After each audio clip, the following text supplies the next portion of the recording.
सहनं भवतु सहनौ भुनक्तु सह वीर्यङ्करवावहै तेजस्विनावधीतमस्तु मा विद्विषावहै। ॐ शान्ति शान्ति शान्ति। ॐ नारायणं पद्मभुवं वसिष्ठं शक्तिं च तत्पुत्रपराशरं च व्यासं शुकं गौडपदं महान्तम्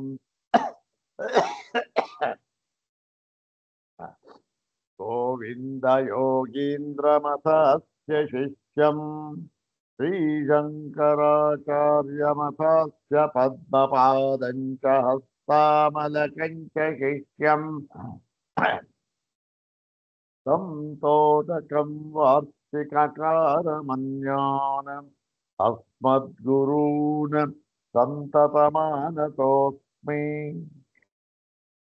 शङ्करं शङ्कराचार्यं केशवं बादरायणम् सूत्रभाष्यकृतौ वन्दे भगवन्तौ पुनः पुनः सूत्रभाष्यप्रणेतारौ वेदान्ताब्जप्रभाकरौ वन्दे परस्परात्मानौ बादरायणशङ्करौ श्रुतिस्मृतिपुराणानामालयं करुणालयम् नमामि भगवत्पादं शङ्करं लोकशङ्करम् नमामि भगवत्पादशङ्करं लोकशङ्करम् वन्दे तं सच्चिदानन्दं यतिवर्यं महामतिम् वेदवेदान्तसारज्ञं सद्गुरुं प्रणतोऽस्म्यहम् सदाशिवसमारम्भां शङ्कराचार्यमध्यमाम् अस्मदाचार्यपर्यन्तां वन्दे गुरुपरम्पराम्। ॐ नमो ब्रह्मादिभ्यो ब्रह्मविद्यासम्प्रदायकर्तृभ्यो वंशर्षिभ्यो नमो महद्भ्यो नमो गुरुभ्यः सर्वोपप्लवरहितः प्रज्ञानघनः प्रत्यगर्थो ब्रह्मैवाहमस्मि ब्रह्मैवाहमस्मि अधीहि भगवो ब्रह्म श्रीमच्छङ्कर भगवत् पूज्यपादमहासद्गुरुभ्यो नमः। श्री श्री सच्चिदानन्देन्द्र सरस्वती सद्गुरुभ्यो नमः। यो ब्रह्माणं विदधाति पूर्वं यो वै वेदांश्च प्रहिणोति तस्मै तन्मदेवमात्मबुद्धिप्रकाशम् मुमुक्षुर्वै शरणमहं प्रपद्ये। ॐ शान्ति शान्ति शान्ति। अग्रे उपस्थितेभ्यः भवद्भ्यः सर्वेभ्यो जिज्ञासुभ्यः हार्दान् प्रणामान् समर्पयामि। ब्रह्मसूत्रशाङ्करभाष्ये तृतीयाध्याये द्वितीये पादे नवसूत्रात्मकेऽस्मिन् षष्ठे प्रकृतैतावत्वाधिकरणे तदुपरिबद्धं प्रथमं सूत्रं द्विवारं पठित्वा तस्मिन् सूत्रे नवसूत्राणि वर्तन्ते तस्मिन् प्रथमं सूत्रम् इदानीं द्विवारं पठित्वा सूत्रार्थं तद्भाष्यभागं च यथाचार्यानुग्रहं विचारयामः। इदं सूत्रं पादादितः द्वाविंशं सूत्रम् पादादितः द्वाविंशं सूत्रम्। सर्वाग्रे शङ्कर भगवत् पूज्यपादानां प्रशस्ति श्लोकमेकं पठित्वा तेषां पादारविन्दयोः शिरसा प्रणिपत्य अनुग्रहं च प्राप्य प्रकृतं 22 सूत्रं तद् अवशिष्टभाष्यभागं च यथाचार्यानुग्रहं विचारयामः। सर्वाग्रे शङ्करभगवत्पूज्यपादानां प्रशस्तिश्लोकमेकं द्विवारं पठामः। ॐ पवित्रे घृतले क्षेत्रे वन्दे पूर्णानदीतटे आर्याम्बा गर्भसम्भूतं भवनामभृतं यतिम्।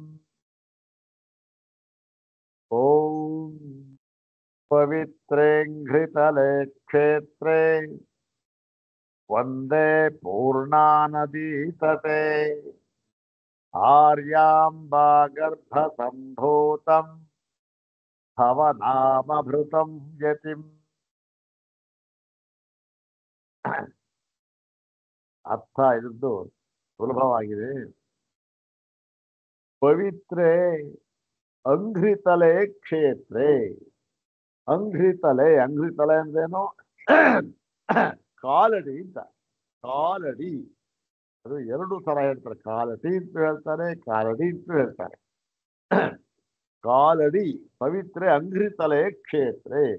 ಪವಿತ್ರವಾದ ಅಂಘ್ರಿತಲೆ ಕಾಲಡಿ ಕ್ಷೇತ್ರದಲ್ಲಿ ಅದ್ಯಾವುದದು? ಪೂರ್ಣಾನದಿ ತಟೆ. ಪೂರ್ಣಾನದಿಯ ದಡದಲ್ಲಿ ಇರತಕ್ಕಂತಹ ಕ್ಷೇತ್ರ. ಅಲ್ಲಿ ಆರ್ಯಾಂಬಾ ಗರ್ಭ ಸಂಭೂತ, ಆರ್ಯಾಂಬಾ ಗರ್ಭ ಸಂಭೂತನಾದ ಯತಿಯನ್ನ, ಅಂದ್ರೆ ಯತಿ ಅಂದ್ರೆ ಸನ್ಯಾಸಿ. ಆರ್ಯಾಂಬಾ ಗರ್ಭ ಸಂಭೂತ ಆ ಯತಿ, ಅವನ ಹೆಸರೇನು ಅಂದ್ರೆ ಭವನಾಮ ಭೃತಂ.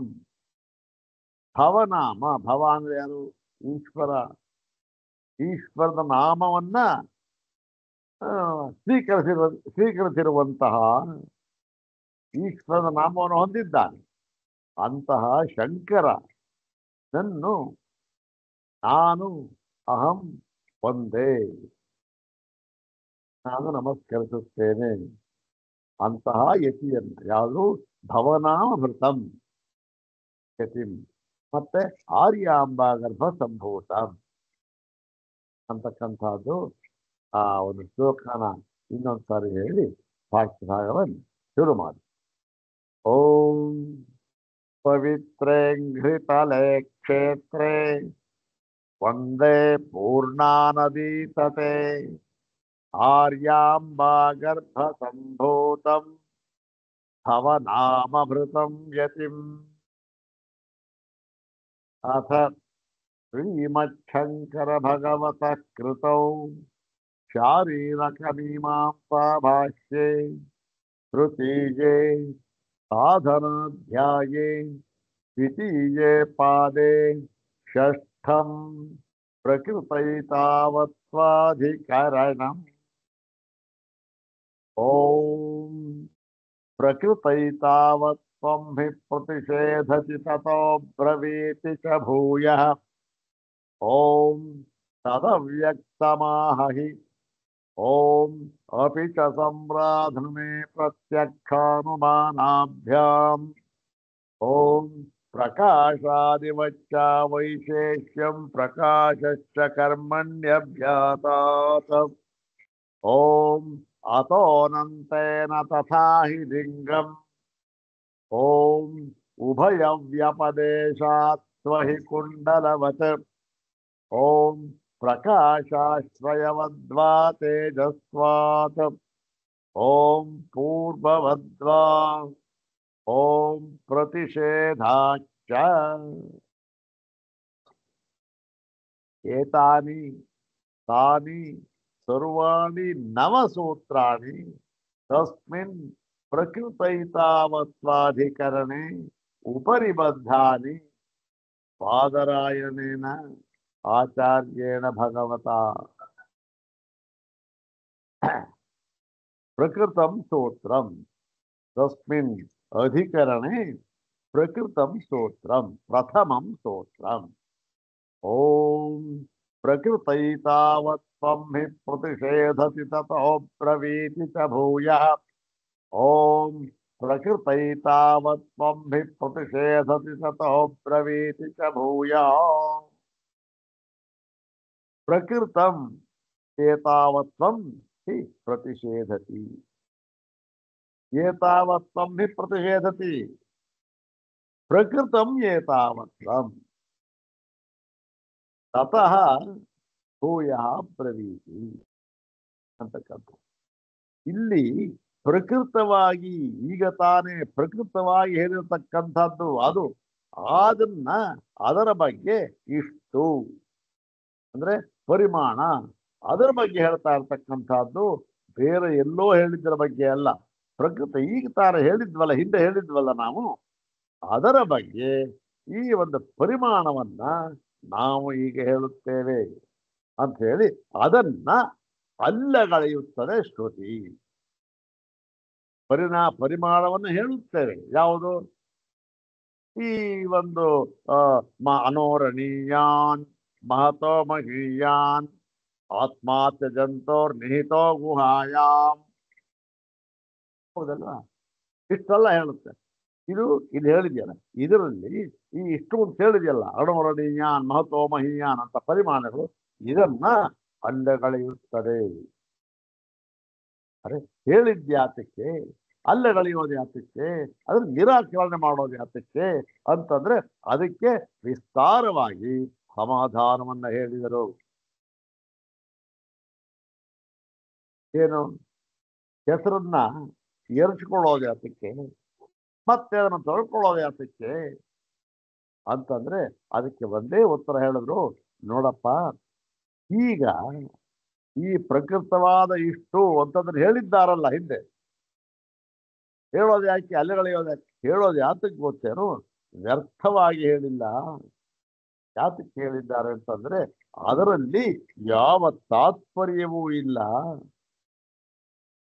ಎಲ್ಲರಿಗೂ ಕೂಡ ಸಮಾನವಾಗಿ ಇರತಕ್ಕಂತಹ ಲೋಕದೃಷ್ಟಿ, ಲೋಕ ವ್ಯವಹಾರ, ಜನರು ಏನನ್ನ ತಿಳಿದಿದ್ದಾರೆ, ಯಾವುದರ ಬಗ್ಗೆ? ಬ್ರಹ್ಮದ ಬಗ್ಗೆ ಏನೋ ತಿಳ್ಕೊಂಡಿದ್ದಾರಲ್ಲ, ಅದನ್ನ ಇಟ್ಕೊಂಡು ಅಲ್ಲಿಂದ ಮುಂದಕ್ಕೆ ಹೇಳಿದೆ ಅಷ್ಟೆ. ಅದನ್ನ ಇಟ್ಕೊಂಡು ಹೇಳಬೇಕಲ್ಲ. ಯಾರಾದ್ರೂ ಕೂಡ ಸ್ವಾಮಿ ನಿಮ್ಮ ಮನೆ ಎಲ್ಲಿ ಅಂದ್ರೆ, ಸ್ವಾಮಿ ನೀವೆಲ್ಲಿದ್ದೀರಿ ಈಗ ಅಂತ ಕೇಳ್ತಾರೆ. ಎಲ್ಲಿದ್ದೀರಿ ಅಂತ ಅದ್ರ ಮೇಲೆ ಹೇಳ್ಬೋದು, ಇಂಥ ಕಡೆ ಬನ್ನಿ, ಇಂಥ ಕಡೆ ಬನ್ನಿ. ಹಾಗೆ ಅದೇ ರೀತಿ ಬ್ರಹ್ಮವನ್ನು ನೀನ್ ಏನ್ ತಿಳಿದಿದೀಯಪ್ಪ ಅದು ಹೇಳು ಮುಂಚೆ, ಆಮೇಲಿಂದ ಅದನ್ನು ನಾವು ಹೇಳ್ತೇವೆ ಅದರ ಬಗ್ಗೆ ಅಂತ ಹೇಳಿ ಈ ಬ್ರಹ್ಮವನ್ನು ಹೇಳಿತ್ತು. ಇಷ್ಟು ಪರಿಮಾಣ ಹೇಳಿತ್ತು, ತಕ್ಷಣ ಹೇಳಿತ್ತು, ಪರಿಮಾಣ ಹೇಳಿತ್ತು, ಎಲ್ಲ ಹೇಳಿತ್ತು. ಅದನ್ನ ಅದು ಯಾವುದೂ ಕೂಡ ಬ್ರಹ್ಮದ ಸ್ವರೂಪವಲ್ಲ ಎಂಬುದಾಗಿ ಶ್ರುತಿಯು ಅಲ್ಲಗಳೆಯುತ್ತಿದೆ. ಯಾತಕ್ಕೆ? ಎಲ್ಲವನ್ನು ಲೋಕ ಸಾಮಾನ್ಯ ದೃಷ್ಟಿ ಇದೆ, ಅಲ್ಲಿಂದ ಪ್ರಾರಂಭ ಮಾಡಬೇಕು. ಮತ್ತೆ ಅದನ್ನೇ ಪ್ರಧಾನವನ್ನಾಗಿ ಏನು ಹೇಳಿಲ್ಲ, ಅದನ್ನ ಪ್ರಧಾನವನ್ನಾಗಿ ಹೇಳಿಲ್ಲ. ತಾತ್ಪರ್ಯ ಏನ್ ಹೇಳಿದೆ? ಈ ರೂಪವನ್ನೇ ಹೇಳಿದೆ ಅಷ್ಟೇ ಅಂತ ಹೇಳಿ ಈ ಒಂದು ಇದರಲ್ಲಿ ನೇತಿ ನೇತಿ ಎನ್ನುವ ಪದದಿಂದ ಏನು ರೂಪ ಮತ್ತೆ ರೂಪಿ ಇವೆರಡರಲ್ಲಿ ರೂಪಿಯನ್ನ ಉಳಿಸಿಕೊಂಡು ರೂಪವನ್ನ ನಿರಾಕರಣೆ ಮಾಡಿದೆ ಅಂತ ಸಿದ್ಧ ಮಾಡಿ ತೋರಿಸಿದ್ರು. ಎಲ್ಲಿವರೆಗೆ? ಇಲ್ಲಿವರೆಗಾಗಿ. ಈಗ ಪ್ರಕೃತ ಏನು? ಈ ಪ್ರಕೃತೈತಾವತ್ವಮ್ಮಿ ಪ್ರತಿಷೇಧತಿ ಇಷ್ಟಾಯ್ತು, ಪ್ರತಿಷೇಧ ಮಾಡಿ ಹೇಳಿದ್ದಾಯ್ತು. ಮತ್ತೆ ಈಗ ತಥೋ ಬ್ರವೀತಿ ಚ ಭೂಯ ಅಂತಲೂ ಇದೆಯಲ್ಲ ಮುಂದೆ, ಅದಕ್ಕೇನರ್ಥ? ಅದಕ್ಕೆ ಏನಾದ್ರೂ ಒಂದು ವಿಶೇಷವಾದ ಅರ್ಥ ಇದೆಯಾ? ಅಥವಾ ಇದನ್ನೇ ಮತ್ತೊಂದು ಸಾರಿ ಹೇಳಿದ್ದಾರಾ? ಯಾತಕ್ಕೆ? ದೃಢವಾಗುವುದಕ್ಕೆ ಅಂತಲ್ಲ. ಅಂದ್ರೆ ಹಾಗಲ್ಲ, ಇದಕ್ಕೂ ಕೂಡ ಒಂದು ಏನೋ ಒಂದು ವಿಶೇಷವನ್ನು ಇಟ್ಟುಕೊಂಡು ಹೇಳಿದ್ದಾರೆ. ಏನು ವಿಶೇಷ ಅಂದ್ರೆ, ಪೂರ್ವ ಪಕ್ಷಿ ಯಾವ ಯಾವ ಆಕ್ಷೇಪಣೆಯನ್ನ ಹಾಕಿದ್ದಾನೆಯೋ ಅದೆಲ್ಲದಕ್ಕೂ ಕೂಡ ಸಮರ್ಪಕವಾದ ಸಮಾಧಾನವನ್ನು ಹೇಳಬೇಕು ಭಾಷ್ಯಕಾರ. ಹೌದ್ ತಾನೆ? ಸಿದ್ಧಾಂತಿಗಳು, ಭಾಷ್ಯಕಾರ ಸಿದ್ಧಾಂತಿಗಳು. ಪೂರ್ವ ಪಕ್ಷಿ ಏನೇನು ಆಕ್ಷೇಪಣೆ ಹಾಕಿದ್ದಾರೆ ಅದಕ್ಕೆಲ್ಲಕ್ಕೂ ಕೂಡ ಒಂದನ್ನು ಬಿಡಬಾರದು, ಯಾವ ಆಕ್ಷೇಪಣೆಯೂ ಬಿಡಬಾರದು, ಎಲ್ಲದಕ್ಕೂ ಸಮಾಧಾನವನ್ನು ಹೇಳಬೇಕು. ಹಾಗಾಗಿ ಈ ಭಾಗವನ್ನು ಹೇಳಿದ್ದಾರೆ. ಏನು? ಅವನು ಒಂದು ರೂಪವನ್ನ, ರೂಪಿಯನ್ನ ಎರಡನ್ನೂ ಹೇಳಿದೆ. ಅದರಲ್ಲಿ ಯಾವ್ದು ಒಂದನ್ನು ತಗೊಳ್ಬೇಕು ಅಂತ ಹೇಳಿ ಏನ್ ಹೇಳಿದ್ದ? ರೂಪವನ್ನ ತಗೊಳ್ಬೇಕು, ರೂಪಿಯನ್ನ ಬಿಡಬೇಕು ಅಂತ ಹೇಳಿದ್ದ. ಯಾಕೆ? ರೂಪಿ ಬ್ರಹ್ಮ, ರೂಪವನ್ನು ಉಳ್ಳವನು. ಅದು ಹೇಗಿದೆ? ಅದು ಅಶಬ್ದ ಸ್ಪರ್ಶವ ರೂಪ ಭವ್ಯಂ ನಾಂತ ಪ್ರಜ್ಞಂ ನ ಬಹಿಷ್ಪ್ರಜ್ಞಂ ನ ಜಾಯತೆ ಮ್ರಿಯತೆ ವಾ ಕದಾಚಿತ್. ಅಯ್ಯೋ, ಆದ್ದರಿಂದ ಇದನ್ನೆಲ್ಲರೂ ಹೇಳೋದಕ್ಕಾಗುತ್ತಾ ಸ್ವಾಮಿ? ಆದ್ದರಿಂದ ಇಲ್ಲಿ ರೂಪಿಯನ್ನ ಕಳೆದು ರೂಪವನ್ನು, ಯಾಕೆ ರೂಪ ಹೇಳ್ಬೋದು ನಾವು, ಕಣ್ಣಿಗೆ ಕಾಣುತ್ತೆ ಅದನ್ನ, ಈಗ ಹೇಳಿದ್ದಾರೆ ಅಂತ ಹೇಳಿದ್ದ. ಅದಕ್ಕೆ ಇಲ್ಲಪ್ಪ, ಅದು ತಪ್ಪು, ರೂಪವನ್ನ ತೆಗೆದು ಹಾಕಿ ರೂಪಿಯನ್ನ ಸಿದ್ಧ ಮಾಡಿ ತೋರಿಸಿದೆ ಅಂತ ಹೇಳಿದ್ರು. ಈಗ ಆ ಸಂದರ್ಭದಲ್ಲಿ ಅವನು ಇನ್ನೊಂದನ್ನು ಹೇಳಿದ್ದ. ಇಲ್ಲ, ಇನ್ನೊಂದನ್ನು ಮಾಡ್ಬೇಡ ಸ್ವಾಮಿ, ನೇತಿ ನೇತಿ ಅಂತ 2 ಸಾರಿ ಹೇಳಿದ್ದಾರಲ್ಲ, ಅದರಿಂದ ರೂಪವನ್ನೂ ಅಲ್ಲೆಗಳೆದಿದ್ದಾರೆ, ರೂಪಿಯನ್ನೂ ಅಲ್ಲೆಗಳೆದಿದ್ದಾರೆ ಅಂತ ಹೇಳ್ಬಿಡೋಣ. ಅವನು ರೂಪಿಯನ್ನ ಇಟ್ಕೊಳ್ಬೇಕು ಅಂತ ಅನ್ನೋದಕ್ಕೆ ಮನಸ್ಸಿಲ್ಲ ಅವನಿಗೆ. ಯಾಕೆ? ರೂಪಿಯನ್ನ ಹೇಗೆ ಹೇಳೋಕ್ಕಾಗುತ್ತೆ? ರೂಪಿ ಅದನ್ನು ಅಶಬ್ದ ಸ್ಪರ್ಶ ಇದೆಯಲ್ಲ, ಯಾವುದ್ರಲ್ಲಿ ಯಥೋವಾಚೋ ನಿಮರ್ತಂತೆ, ಹೇಳೋಕೆ ಹೇಗಾಗುತ್ತೆ? ಆದ್ದರಿಂದ ಆ ಮನಸ್ಸೆಲ್ಲ ಇನ್ನೂ ಕೂತು ಬಿಟ್ಟಿದೆ ಅವನಿಗೆ. ಆದ್ದರಿಂದ ಸ್ವಾಮಿ, ರೂಪವನ್ನು ನಿರಾಕರಣೆ ಮಾಡಬೇಕು ಅಂತ ಹೇಳಿದ್ರೆ ಒಪ್ಕೊಳ್ಳೋಣ, ಆದರೆ ರೂಪಿಯನ್ನು ಉಳಿಸ್ಕೊಳ್ಳೋಕ್ಕಾಗೋದಿಲ್ಲ. ಅದನ್ನ ಹ್ಯಾಕ್ ಸ್ವಾಮಿ ಉಳಿಸ್ಕೊಳ್ತೀರಾ? ಎಲ್ಲಿ ಉಳಿಯೋಕೆ ಜಾಗ ಇದೆ? ಹೇಳೋಕೆ ಅದಕ್ಕೆ ಯಾವ ಮಾತನ್ನ ಹೇಳೋಣ, ಯಾವ ಕ್ರಿಯೆನ ತೋರಿಸೋಣ? ಅದನ್ನ ಏನು ಇಲ್ವಲ್ಲ. ಆಗ ಅದಕ್ಕೋಸ್ಕರ ಈ ಒಂದು ಭಾಗವನ್ನು ಹೇಳ್ತಾ ಇದ್ದೆ. ನೋಡಪ್ಪ, ಹಾಗೊಂದು ವೇಳೆ ಆಗಿಬಿಟ್ರೆ, ರೂಪ ರೂಪಿ ಎರಡನ್ನೂ ಕೂಡ ನಿರಾಕರಣೆ ಮಾಡಿಬಿಟ್ರೆ ಆಗ ಏನಾಗುತ್ತೆ? ಅಭಾವ ಅಂತ ಆಗಿಬಿಡುತ್ತದೆ. ಹೌದ್ ತಾನೆ? ಅಭಾವ ಅಂತ ಆಗುತ್ತೋ, ಶೂನ್ಯ ಅಂತ, ಏನೋ ಒಂದು ಅಭಾವ ಅಂತ ಆಗ್ಬಿಡುತ್ತೆ, ಯಾವುದೂ ಇಲ್ಲ. ಆಗ್ಲಿ ಬಿಡಿ ಸ್ವಾಮಿ, ಏನಿವಾಗ ಆಗ್ಲಿ ಬಿಡಿ. ಹೇಗೆ ಬ್ರಹ್ಮ ಅಂತ ಒಂದು ತತ್ವ ಹೇಳ್ತಾ ಇದ್ದೀರೋ, ಆಯ್ತು ಅಭಾವ ಅಂತ ಹೇಳಿ ಅದೊಂದು ಆಗುತ್ತೆ, ಅಭಾವವನ್ನು ಹೇಳ್ತೀವಿ. ಆದ್ರೆ ಇಲ್ಲ, ಅದ್ರ ಹೇಗೆ ಹೇಳೋಕ್ಕಾಗೋದಿಲ್ಲ. ಮತ್ತೆ ಆ ತಥೋ ಬ್ರವೀತಿ ಭೂಯ ಅಂತ ಮತ್ತೆ ಯಾತಕ್ಕೆ ಹೇಳಿದ್ದಾರೆ ಅನ್ನೋ ಭಾಗವನ್ನ ಈ ಪ್ರಕೃತ ಈ ಭಾಷ್ಯ ಭಾಗದಲ್ಲಿ ಹೇಳ್ತಾ ಇದ್ದಾರೆ. ಈಗ ತಥೋ ಬ್ರವೀತಿ ಭೂಯ ಎಂಬುದರ ಅರ್ಥನ ಇವಾಗ ಹೇಳ್ತಾ ಇದ್ದಾರೆ ನೋಡಿ. ಇತಶ್ಚ ಏಷ ಏವ ನಿರ್ಣಯ. ಇತಶ್ಚ ಅಂದ್ರೆ ಅಸ್ಮಾದಪಿ ಕಾರಣಾತ್, ಅಂದ್ರೆ ಈ ಕಾರಣದಿಂದಲೂ ಕೂಡ ಏನು? ಏಷ ಏವ ನಿರ್ಣಯ, ಇದೇ ನಿರ್ಣಯ. ಯಾವುದು ನಿರ್ಣಯ? ಹೇಳಿದ್ದಲ್ಲಪ್ಪ, ಎರಡನ್ನೂ ನಿರಾಕರಣೆ ಮಾಡುವುದಕ್ಕಾಗುವುದಿಲ್ಲ. ಮತ್ತೆ ಈ ಒಂದು ಬ್ರಹ್ಮ ಸ್ವರೂಪ ಅಂತ ಏನಿದೆ ಅದು ಅಭಾವದಲ್ಲಿ ಕೊನೆಗೊಳ್ಳತಕ್ಕದ್ದಲ್ಲ. ನಿರಾಕರಣೆ ಮಾಡಿ ನೋಡ್ಕೊಳ್ಳೋದು ಅಭಾವದಲ್ಲಿ ಕೊನೆಗೊಳ್ಳತಕ್ಕದ್ದಲ್ಲ ಅಂತ ಇದೆಯಲ್ಲ, ಹೇಳಿದ್ರಲ್ಲ ಅದನ್ನ ಈ ಒಂದು ಸೂತ್ರದಿಂದ ಸೂತ್ರಕಾರರು ಈ ಒಂದು ಭಾಗದಿಂದ ಹೇಳ್ತಾ ಇದ್ದಾರೆ. ತಥೋಬ್ರವೀತಿ ಭೂಯ ಅಂತಕ್ಕಂಥದ್ದು ಅದಕ್ಕೋಸ್ಕರ ಬಂದಿರತಕ್ಕಂಥ. ಇದರಲ್ಲಿ ನಿರ್ಣಯ ಇದೆ. ಏನು? ಯತಃ ತತಃ ಪ್ರತಿಷೇಧಾತ್ ಭೂಯೋ ಬ್ರವೀತಿ ಅನ್ಯತ್ ಪರಮಸ್ತಿ. ನೋಡಪ್ಪ, ದೇವಾವ ಬ್ರಹ್ಮಣಿ ವಿದ್ಯೇತ ಸರಿ, ಎಲ್ಲ ಹೇಳಿದ್ರು. ಅದಕ್ಕೆ ಈ ಮೂರ್ತಂಚ ಅಂತ ಹೇಳಿದ ಮೇಲೆ ನೇತಿ ನೇತಿ ಅಂತ ಹೇಳಿದ್ರು. ಹೌದ್ ತಾನೆ? ಅಷ್ಟೆಲ್ಲ ಹೇಳ್ಬಿಟ್ಟು ಓಹೋ ಹೀಗಲ್ಲ, ಈ ರೀತಿ ಅಲ್ಲ, ಈ ರೀತಿ ಅಲ್ಲ, ಈಚಿನ ಅಂತ ಹೇಳಿದ್ರು.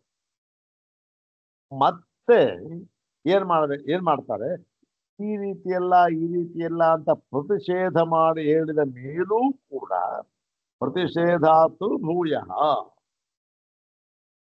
ಪ್ರತಿಷೇಧಾತ್ ಅನಂತರಂ ಏವಂ ಬ್ರವೀತಿ ಈ ರೀತಿಯಾಗಿ ಹೇಳ್ತಾರೆ. ಏನಂತ ಯಾವ್ದು ಹೇಳ್ತಾ ಇರೋದು? ಶ್ರುತಿ. ಅನ್ಯತ್ ಪರಮಸ್ತಿ ಅಂದ್ರೇನು? ಯಥ ಪ್ರತಿಯ ಬಯಸಿ ಅನ್ಯತ್ ಪರಮಸ್ತಿ ಅಂದ್ರೆ ಇದಕ್ಕಿಂತಲೂ ನಿರಾಕರಣೆ ಮಾಡಿದ ಮೇಲೆ ಇದಕ್ಕಿಂತಲೂ ಹೆಚ್ಚಿನದು ಇನ್ನೊಂದು ಇದೆ ಅಂತ. ಏನ್ ಹೇಳಿಲ್ಲ? ಅಭಾವವನ್ನು ಹೇಳಿಲ್ಲ. ಇದಕ್ಕಿಂತ ಹೆಚ್ಚಾಗಿ ಎಲ್ಲವನ್ನೂ ನಿರಾಕರಣೆ ಮಾಡಿಬಿಟ್ರು. ಎಲ್ಲವನ್ನೂ ಯಾವುದನ್ನ? ಎಲ್ಲ ರೂಪ ಲಕ್ಷಣ ಎಲ್ಲವನ್ನೂ ಕೂಡ ನಿರಾಕರಣೆ ಮಾಡಿದ್ದಾದ ಮೇಲೆ ಅನ್ಯತ್ ಪರಮಸ್ತಿ ಅಂತ ಒಂದು ವಾಕ್ಯವನ್ನು ಹಾಕಿ ಶ್ರುತಿಯಲ್ಲಿ ನಾವು ನೋಡಿದ್ದೀವಲ್ಲ, ಬದಾರಣ್ಯಕ ವಾಕ್ಯ ಪೂರ್ತಿ ಅನ್ಯತ್ ಪರಮಸ್ತಿ ಎಂದು. ಈ ಅನ್ಯತ್ ಪರಮಸ್ತಿ ನಮಗೆ ಏನು?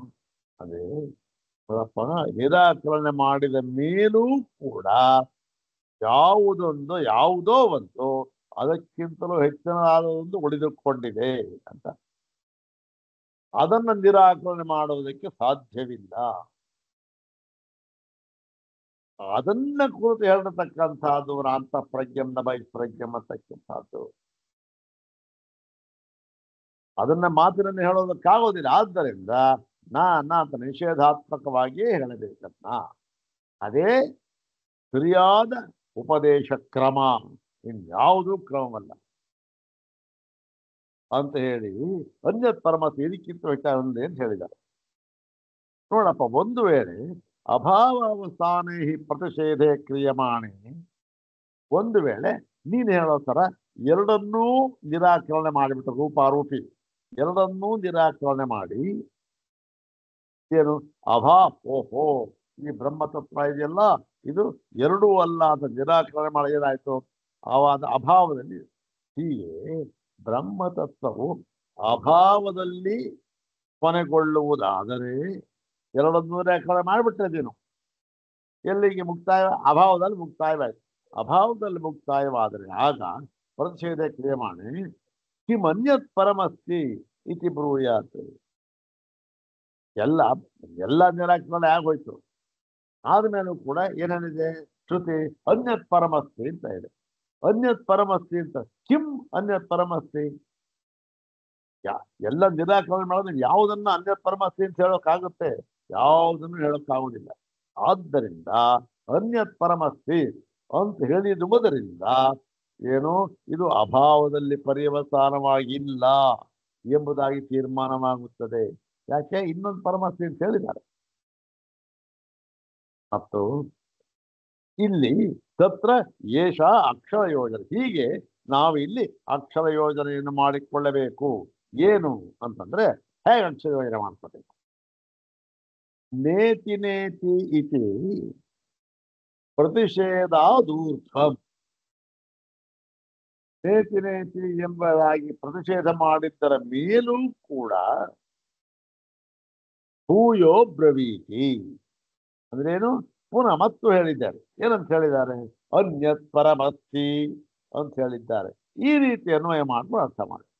ಆದ್ದರಿಂದ ಏನು? ತಸ್ಮಾತ್ ಇದಂ ಬ್ರಹ್ಮ ಅಭಾವಾವಸಾನಂ,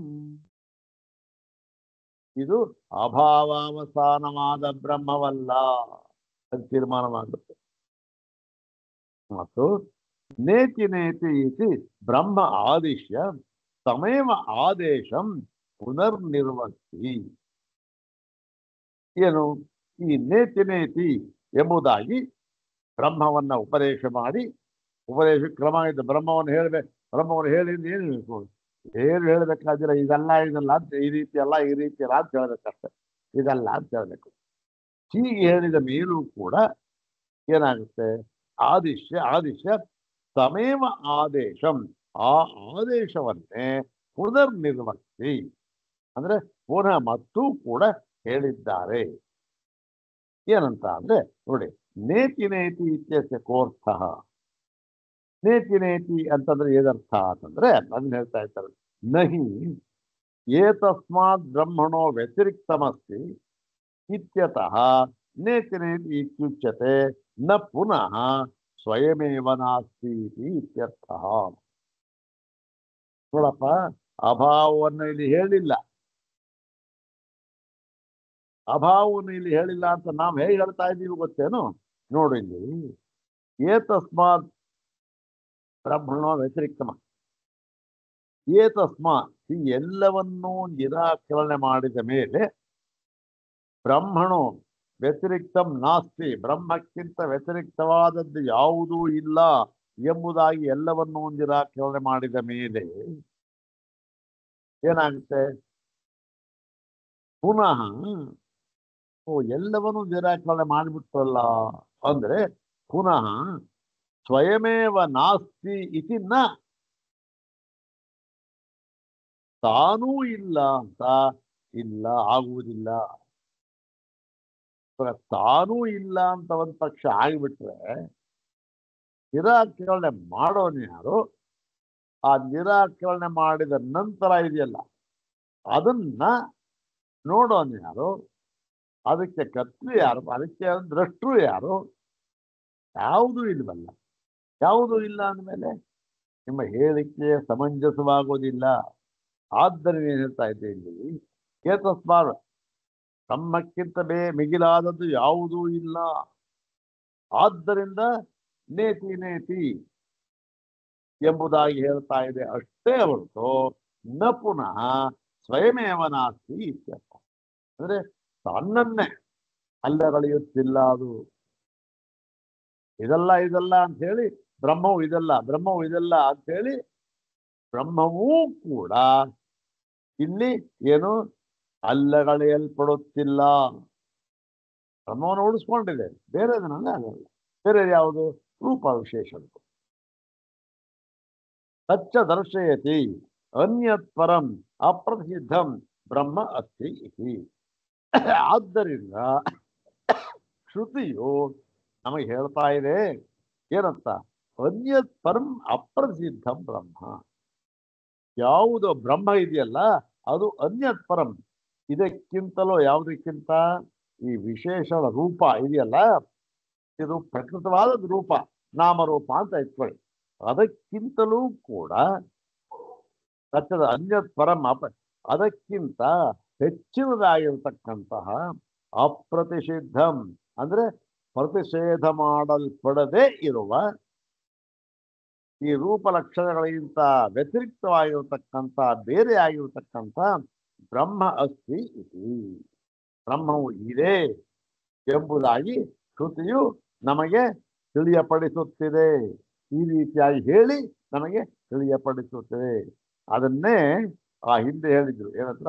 ಅಸ್ತಿತ್ವೇವೋಪಲಬ್ಧವ್ಯ ತತ್ವಭಾವೇನ ಚೋಭಯೋ ಅಸ್ತಿತ್ವೇವೋಪಲಬ್ಧಸ್ಯ ತತ್ವಭಾವ ಪ್ರಸೀದತಿ. ಕಠೋಪನಿಷತ್ತು ಅಲ್ವಾ? ಅದನ್ನೇ ಹೇಳಿದ್ದೆ, ಉದ್ಧಾರ ಮಾಡಿದ್ರಲ್ಲ ಅದನ್ನು. ಅದು ಮತ್ತೆ ಯದಾ ಪುನಃ ಏವಂ ಅಕ್ಷರಾಣಿ ಯೋಜ್ಯಂತೆ ನಹಿ ಏತಸ್ಮಾದಿತಿ ನೇತಿ ನೇತಿ. ಈಗ ಈ ಅಕ್ಷರ ಯೋಜನೆ ಹಿಂದೆ ಹಾಕಿದ್ರು, ಏನಂತ ಹಾಕಿದ್ರು ನೋಡಿ, ನೇತಿ ನೇತಿ ಇತಿ ಪ್ರತಿಷೇಧಾದನಂತರಂ ಪ್ರತಿಷೇಧಾದೂರ್ಧ್ವಂ ಭೂಯೋ ಬ್ರವೀತಿ. ಏನಂತ? ಅನ್ಯತ್ ಪರಮಸ್ತಿ ಇತಿ ಅಂತ ಹೇಳಿದ್ರು. ಆ ಯೋಜನೆ ಹಾಗೆ ಮಾಡ್ಕೊಂಡಿದ್ರು.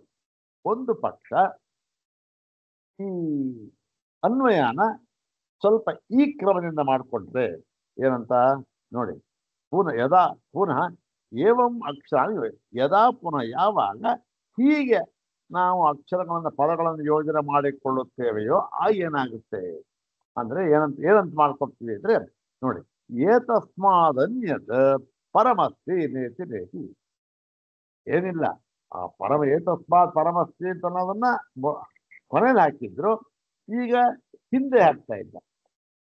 ಈ ರೀತಿ ಯೋಜನೆ ಮಾಡಿದ್ರೆ ಏನಾಗುತ್ತೆ ಅಂತಂದ್ರೆ ಏತತ್ವಾಜ್ಞೇತಿ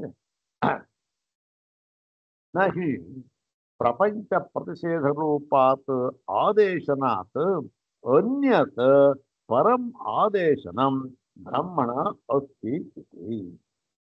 ಯಾವಾಗ ಏತಸ್ಮಾದ್ ಅನ್ಯತ್ ಪರಮಸ್ತಿ ನೇತಿ ನೇತಿ ಅಂದಾಗ ನಹಿ ಪ್ರಪಂಚ ಈಗ ಪ್ರಪಂಚ ಆದ್ರೆ ನಾಮರೂಪಾತ್ಮಕ ತೋರ್ತಾ ಇರತಕ್ಕಂಥ ಪ್ರಪಂಚ ಆದ್ರೆ ವಿಸ್ತಾರ ಅಂತ ಅರ್ಥ.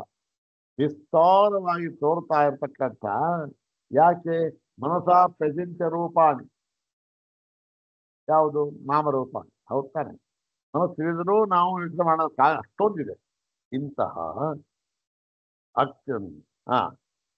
ಪ್ರಪಂಚ ಪ್ರತಿಷೇಧ ಇವೆಲ್ಲವನ್ನೂ ಕೂಡ ಪ್ರತಿಷೇಧ ರೂಪವಾದ ಉಪದೇಶದಿಂದ ಏನಾಗುತ್ತೆ?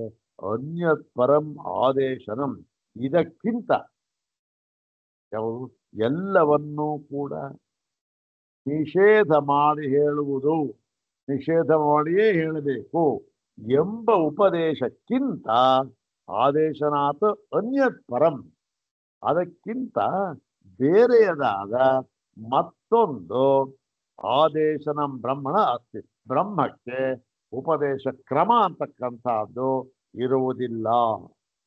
ಇದು ಬಹಳ ಮುಖ್ಯವಾದ ಭಾಗ ನೋಡಿ. ಇಷ್ಟೇ ನೇತಿ ನೇತಿ ಅಂತಲೇ ಹೇಳಬೇಕು, ಇದಕ್ಕಿಂತ ಬೇರೆಯಾದ ಉಪದೇಶ ಕ್ರಮ ಮತ್ತೊಂದಿಲ್ಲ ಅಂತ ಶ್ರುತಿ ಇಲ್ಲಿ ಕಂಠೋಕ್ತವಾಗಿ ಹೇಳಿ ಸ್ಪಷ್ಟವಾಗಿ ಹೇಳ್ತಾ ಇದೆ. ಅಲ್ಲಿ ಏನ್ ನಮ್ಗೆ ಅರ್ಥ ಆಗುತ್ತೆ? ಇಷ್ಟೊಂದೆಲ್ಲ ಹೇಳಿದಾರಲ್ಲಪ್ಪ, ಬೇರೆ ಕಡೆ ಪ್ರಕಾರ ಇದೆಯಲ್ಲ. ಬರೀ ನೇತಿ ನೇತಿ ಅಂತ ಹೇಳ್ಬಿಟ್ಟಿದ್ರೆ ಉಪನಿಷತ್ ಯಾಕೆ ಬೇಕಾಗಿತ್ತು? ಹಾಗಾದ್ರೆ ಬೇಕಾದ್ರೆ ಬರೀ 2 ಮಾತು ಸೇರಿಸ್ಕೋಬೇಕಾ ಅಷ್ಟೇ? ಇಷ್ಟೊಂದೆಲ್ಲ ಪ್ರಕಾರ ಇದೆಯಲ್ಲ ಅಂತಂದ್ರೆ ನೋಡಿ, ಯಾವ ಪ್ರಕಾರದಿಂದ ಹೇಳಿದರೂ ಕೂಡ ಬ್ರಹ್ಮವನ್ನ ಪರಿಪೂರ್ಣವಾಗಿ ಅದು ಇದ್ದಂತೆ ಹೇಳುವುದಕ್ಕೆ ಆಗುವುದಿಲ್ಲ. ಯಾಕೆ? ಕಾರಣ ಬಹಳ ಸರಳವಾದ ಕಾರಣ, ಯಥೋವಾಚೋ ನಿವರ್ತ ಅಷ್ಟ. ಆದ್ದರಿಂದ ಹೇಳೋದಕ್ಕೆ ಯಾವ ಪ್ರಕಾರ ಯಾವುದು ಇಲ್ಲವೇ ಇಲ್ಲ ದಾರಿ. ಅದಕ್ಕೇನು ಭಾಷ್ಕದಿನ ಪೃಷ್ಠ ಸನ್ ಬಾಧ್ವ ಅವಚರೇನೈವ ಬ್ರಹ್ಮ ಪ್ರೋವಾಚ. ಭಾಷ್ಕಲಿ ಕೇಳ್ದ, ಸುಮ್ಮನೆ ಕೂತಿದ್ದ ಬಾಧ್ವ. ಏನ್ ಸ್ವಾಮಿ ಕೇಳ್ತಾನೆ ಇದ್ದೀನಿ, ಹೇಳ್ತಾನೆ ಇದಿಲ್ಲ ಗುರುಗಳೇ, ನಾನೇನ್ ತಪ್ಪು ಮಾಡಿದ್ದೀನಿ ಅಂತ ಹೇಳ್ದ. ಇಲ್ಲಪ್ಪ ನೀನೇನು ತಪ್ಪು ಮಾಡಿಲ್ಲ. ಆಮೇಲೆ ಹೇಳ್ದ ಬಾಯಿ ಬಿಟ್ಟು, ನಾನು ಹೇಳ್ತಾನೆ ಇದ್ದೀನಪ್ಪ, ನಿನಗೆ ಗೊತ್ತಾಗ್ತಾ ಇಲ್ಲ ಅಂತ. ಹೇಳ್ತಾನೆ ಇದ್ದಾನೆ ಅಂತಂದ್ರೆ ಏನು? ಈಗ ನೇತಿ ನೇತಿ ಅದಲ್ಲ ಅಂತ ಹೇಳೋದು ಒಂದೇ, ಸುಮ್ಮಗಿರೋದು ಒಂದೇ. ಹೌದಾನೆ? ಇದ ಅಂತ ಕೇಳಿದಾಗ ಸುಮ್ಮನೆ ಇದ್ರೆ ಏನು? ಅದಲ್ಲ ಅಂತಲೇ ಅರ್ಥನೇ. ಯಾರು ಇದ್ದಿದ್ರೆ ಹೇಳ್ತಾ ಇದ್ದ ಅವನು ಬಾಯಿ ಬಿಟ್ಟು. ಆದ್ದರಿಂದ ಇದಕ್ಕಿಂತ ಹೆಚ್ಚಿನ ಉಪದೇಶ ಮತ್ತೊಂದು ಇಲ್ಲ ಅಂತ ಹೇಳಿ ತಥೋ ಬ್ರವೀತಿ ಚ ಭೂಯ ಇತ್ಯೇತತ್ ನಾಮಧೇಯ ವಿಷಯ ಯೋಜಯಿತವ್ಯಂ. ತದಾಗ ತಥೋ ಬ್ರವೀತಿ ಚ ಭೂಯ ಅಂತ ಇದೆಯಲ್ಲ, ಇದು ನಾಮಧೇಯ ವಿಷಯ. ಏನಿದು? ಇದು ನಾಮಧೇಯ ಅಂದ್ರೇನು? ಯಾವುದೋ ಒಂದನ್ನ ಹೆಸರಿನಿಂದ ಹೇಳಿದ್ದಾರೆ. ಬ್ರಹ್ಮವನ್ನ ಹೆಸರಿಡೋಕ್ಕಾಗೋದಿಲ್ಲ, ಆದರೂ ಕೂಡ ಗೊತ್ತಾಗಬೇಕಲ್ಲ, ಹೇಳ್ಬೇಕಲ್ಲ. ಏನಿದೆ ಅಂದ್ರೂ ಕೂಡ ನೋಡಪ್ಪ, ನಾವು ಬ್ರಹ್ಮವನ್ನು ಕುರಿತು ವಿಚಾರ ಮಾಡುತ್ತಿದ್ದೇವೆ, ಬ್ರಹ್ಮ ಅಂತಾರು ಹೇಳ್ಬೇಕಲ್ಲಪ್ಪ. ಈಗ ಸುಮ್ಮನೆ ಇದ್ಬಿಟ್ರೆ ಯಾವ್ದನ್ನು ಕೂತೆ ಏನು ಸ್ವಾಮಿ ಬ್ರಹ್ಮ ಅಂತ ಹೇಳೋದು ತಪ್ಪು ಅಂತ ಹೇಳಿದ್ರಲ್ಲ ನೀವು. ಬ್ರಹ್ಮನೂ ಅದಕ್ಕೆ ವಿಶೇಷಣವಲ್ಲ ಅಂತ ಹೇಳೋದಲ್ಲ. ಯಾಕೆ? ಬೃಹತ್ವಾತ್ ಬ್ರಹ್ಮಣತ್ವಾತ್. ಹೌದಪ್ಪ, ಅಮಯೇ ಗೊತ್ತಾಗೋದಿಲ್ಲ. ಆದ್ದರಿಂದ ಇದು ಏನೋ ಒಂದು ಹೆಸರು ಕೊಟ್ಟಿದ್ದಾರೆ ಒಂದು ಇದಕ್ಕೆ.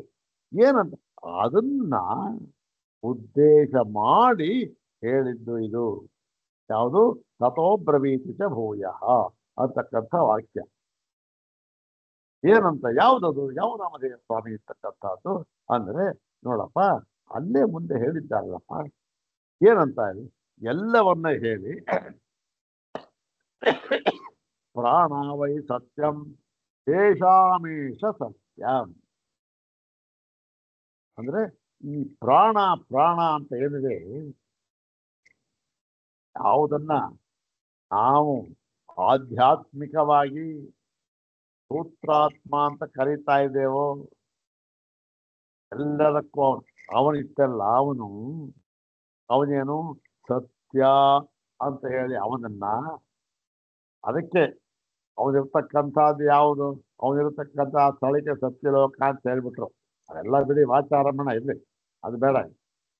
ಸತ್ಯ ಅಂತ ಹೇಳಿ ಆ ತತ್ವವನ್ನ, ತತ್ವ ಅಂತ ಹೇಳ್ಬೇಡ, ಆ ತತ್ವವನ್ನ ಸತ್ಯ ಅಂತ ಹೇಳಿ ಮತ್ತೆ ಏನು ಆಮೇಲೆ ಮತ್ತೆ ಹೇಳಿದ್ರು, ನೋಡಪ್ಪ ಅದು ಸತ್ಯ. ಇದು ಇದು ಅಂದ್ರೇನು? ಎಲ್ಲವನ್ನೂ ನಿರಾಕರಣೆ ಮಾಡಿ ಆದ ಮೇಲೆ ಅದಕ್ಕಿಂತ ಹೆಚ್ಚಿನದು ಇನ್ನೊಂದಿದೆ ಅಂತ ಹೇಳಿದ್ದಾರಲ್ಲ. ತತ್ವ ಪ್ರಭೀತಿ ಭೂಯ ಅಂತ ನಾವು ಅನ್ವಯ ಮಾಡಿದ್ವಲ್ಲ, ಅದು ಯಾವುದು ಗೊತ್ತೇ?